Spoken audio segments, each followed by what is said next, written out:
Starting with the name of Allah, who is the most beneficent and merciful. Assalamu alaikum class. I hope you all will be fine. So today we are continuing chapter number 1, that is the introduction to chemistry. Okay. So as science had made many discoveries, but the study of that discovery is followed by some methods. So firstly we are going to see about the first method, that is the observation. As different people have different phenomena, different point of view to observe anything. But some of them observe the things very critically to extract a new point from them.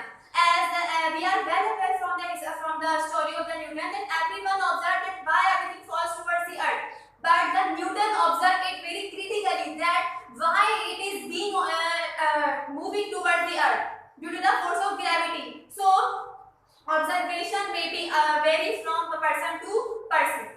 Right? So to observe a very phenomena, it is a basic tool of scientific methods. Right? So to reach on any discovery, first step is the observation. So we may say that observation is a basic tool. If I talk about in terms of the chemistry, so we can say that if I am taking two substances A and B, I am mixing them. They both are reacting to each other, right? And the mass, for example, they have a mass X, right? After the reaction, when the product will be formed, that would be the C. I have observed that the mass was also same.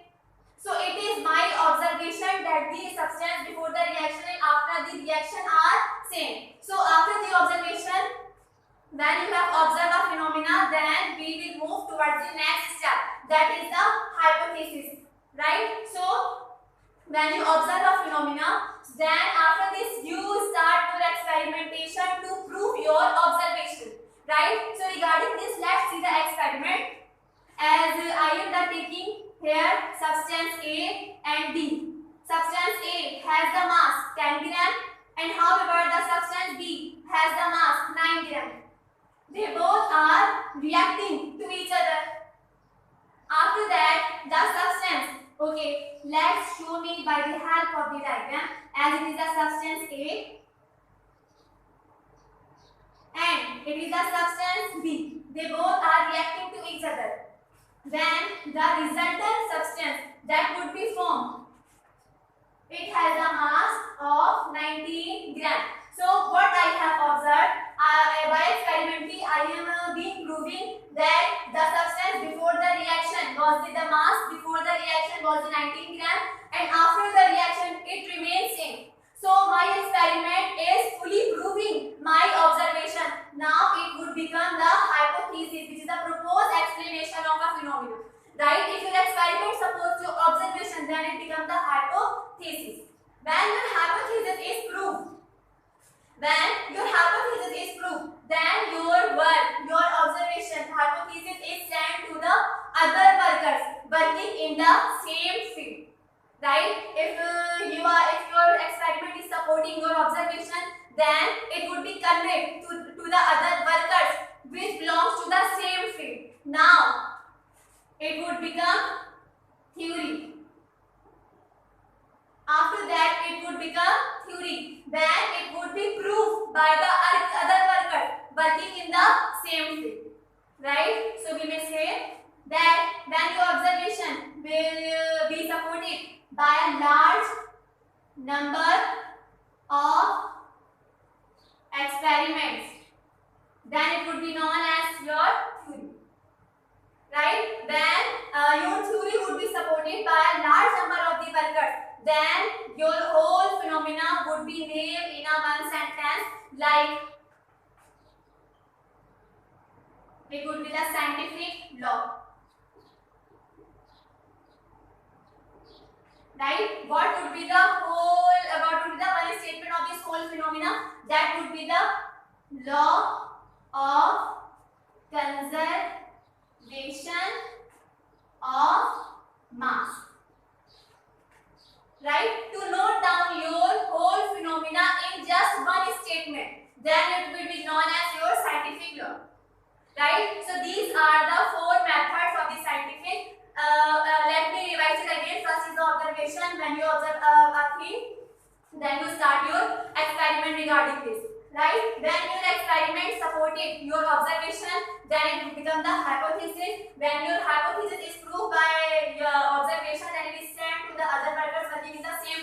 now it would become theory. When the theory is fully proved by other workers, then it would become the scientific law.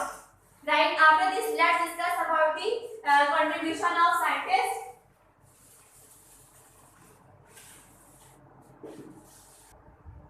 As different scientists has contributed in different field of the chemistry, so we are going to discuss them. Right? So first is the Jabir ibn Hayyan. He is known as the father of chemistry. He is known as the father of chemistry as he has contributed a lot in the field of the chemistry. As he gave the method in the preparation of HCl, NH3 and white lead.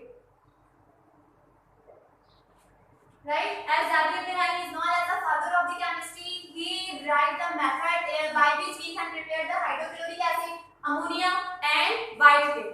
Except this, he gave the method to prepare in combustible paper, as its name is indicating. As we know that combustion means burning and incombustion means that it cannot be burned. So Jabir ibn Hayyan invented the incombustible paper which cannot be burned.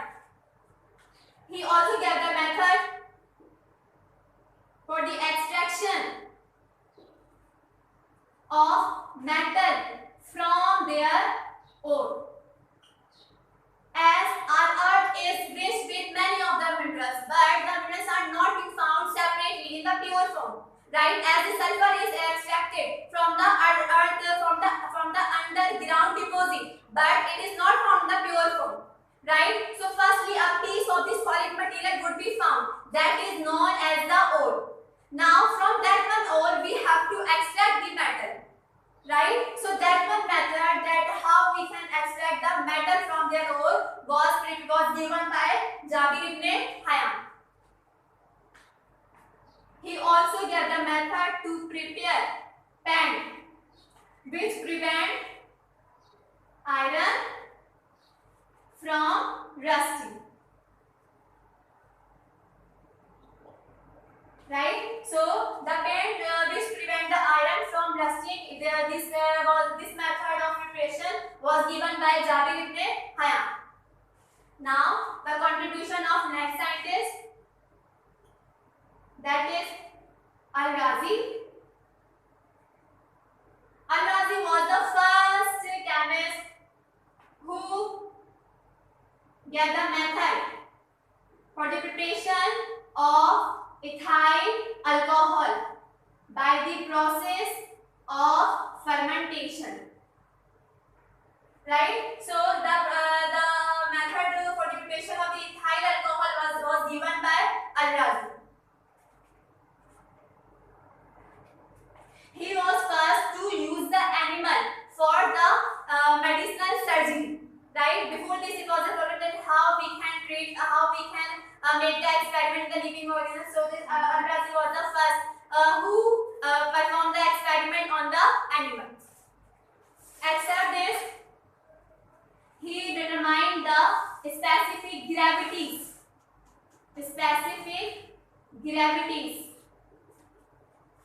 of different substances.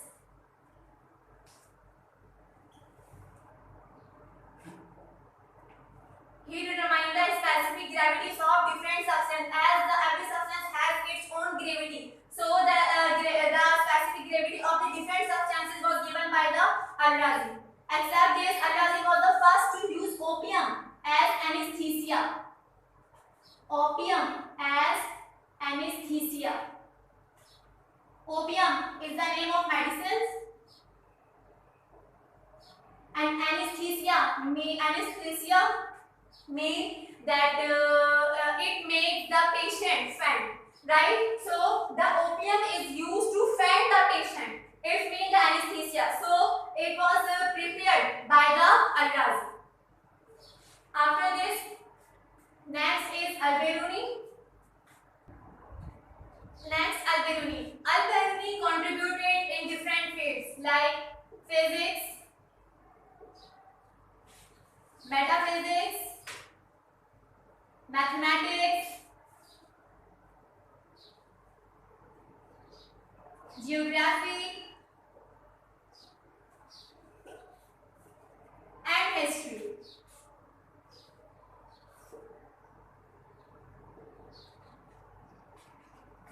Right?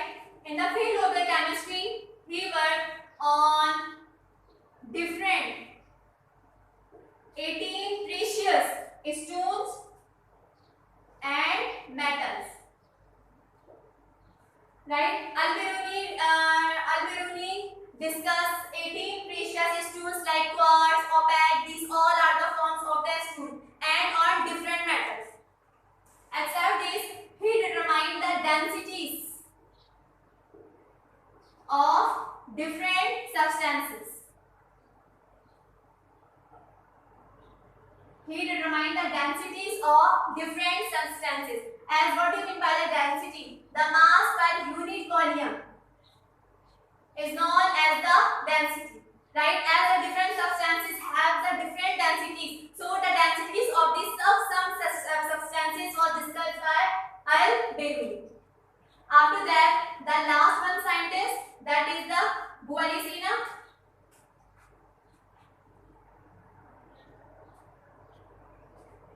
He is known as the father of medicine and he has contributed in different fields of science like medicines and medicinal chemistry,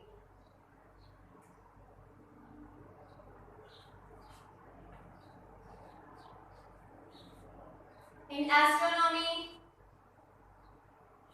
in philosophy, and many more. Except this, he discussed the properties of different minerals.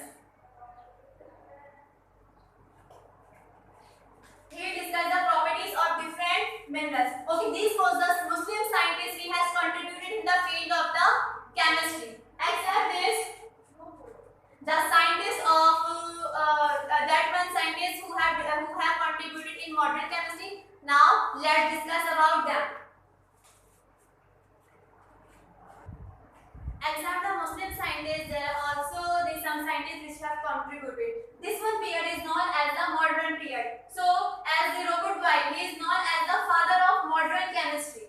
Don't be confused, as Jabir ibn Hayyan is known as the father of chemistry, but Robert Boyle is known as the father of modern chemistry, as we are discussing about the modern period. J. Priestley, he discovered oxygen. Cavendish, he discovered hydrogen. J. Black, he discovered carbon dioxide. Arrhenius did the theories which are related to the ions.